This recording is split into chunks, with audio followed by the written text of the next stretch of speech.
You ever get that feeling you're being watched, even when you're alone? That shiver when the room is silent, but your instincts scream that something isn't right.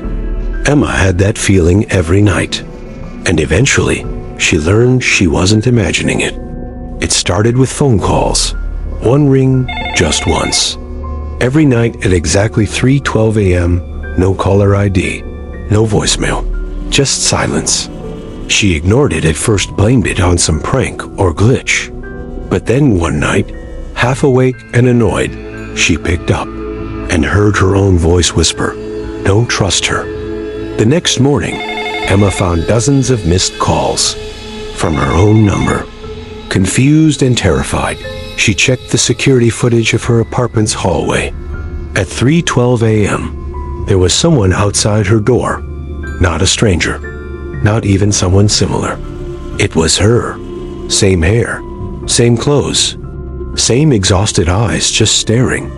She never knocked, never moved, just watched the camera for exactly 33 minutes, then vanished. That night, Emma had a dream. She was walking through a foggy forest, following someone herself. In the dream, her double stopped by a tree and pointed downward.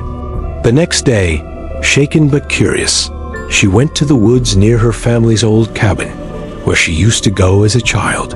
She found the tree from her dream.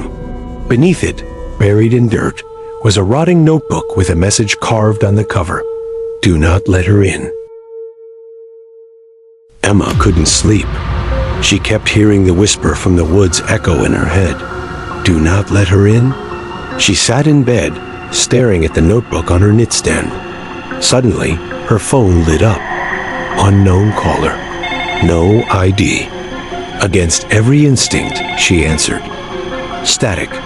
Then a voice, crackling through the line. "She's awake now, Emma. You shouldn't have remembered." The line went dead. Emma sat frozen in silence, the screen still glowing in her hand. Just as Emma lowered the phone, she heard it. Knock, knock, knock. Someone was at her front door. She moved slowly toward it, barefoot, the wooden floor creaking beneath her.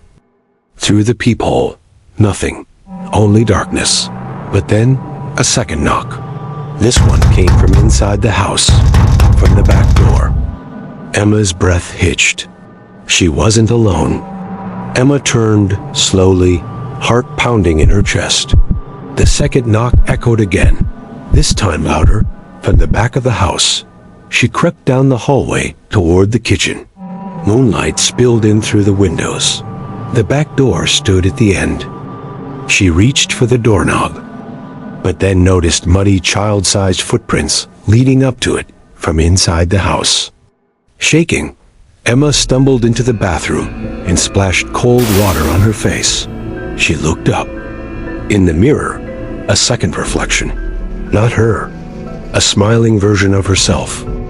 But the smile was wrong. Twisted.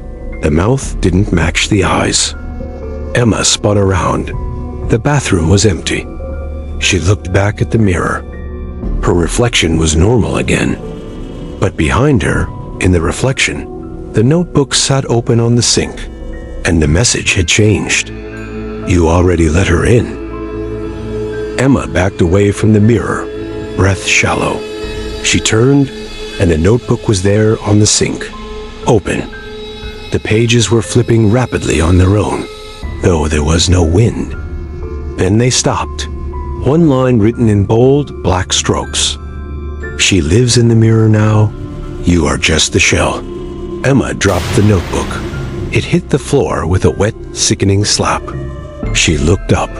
The mirror was now blank. Just a gray void. That night, Emma tried to block every mirror in the house. She covered the bathroom mirror with a towel, flipped others to the wall, and sat in the living room with every light on. But as silence crept in, she heard scratching. Not outside, inside the walls. And then a whisper, as if carried through the drywall. "Let me wear your face again, Emma." Emma sat in silence, listening to the scratching grow louder. Then silence. She stood, unable to bear the pressure in the room, and walked cautiously to the hallway. The towel she'd taped over the bathroom mirror had fallen. It now hung on the edge of the sink. The mirror was uncovered. And inside, her reflection was moving, but she wasn't. Emma froze. She didn't blink, didn't breathe. But her reflection tilted its head, smiled, and lifted its hand slowly to knock on the other side. Knock, knock, knock. The glass cracked. The mirror shattered. But not outward, inward, as if something pulled the shards into the glass. Emma stepped back, heart racing, and then the reflection stepped out. Clara.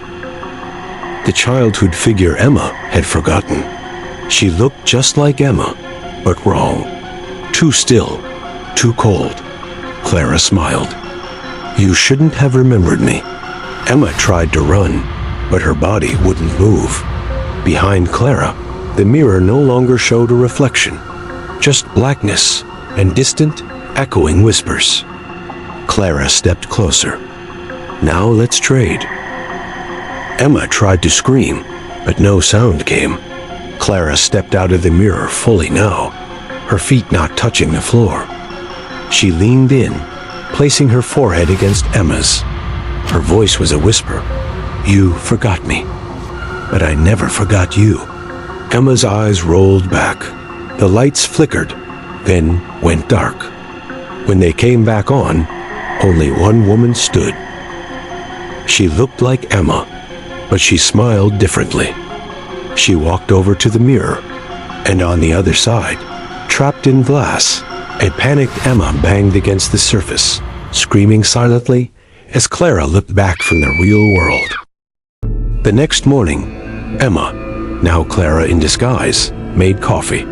She hummed softly, calm, at peace. Her phone buzzed. A message from Emma's best friend. Hey, weird question. Do you remember a girl named Emma from high school? I had a dream about her, but can't recall her face. Clara smiled. She opened Emma's old contact list. One by one, the names began disappearing. Photos grayed out. Texts erased.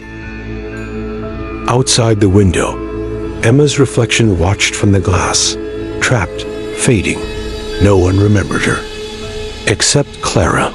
Back in the real world, Clara, in Emma's body, was brushing her hair. She looked in the mirror. Suddenly, her hand twitched, not by her will. She dropped the brush. Her reflection blinked, but she didn't. Cracks formed on the surface. One line across the reflection's eye. Behind her, voices echoed. She's coming back. Clara screamed, but no sound escaped her mouth. In a blinding flash, the mirror shattered inward again.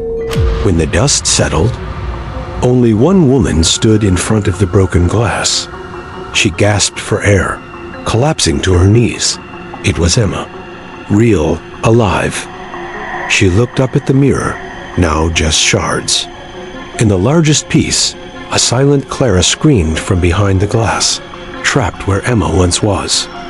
Emma whispered, You said not to let her in, but no one said I couldn't kick her out.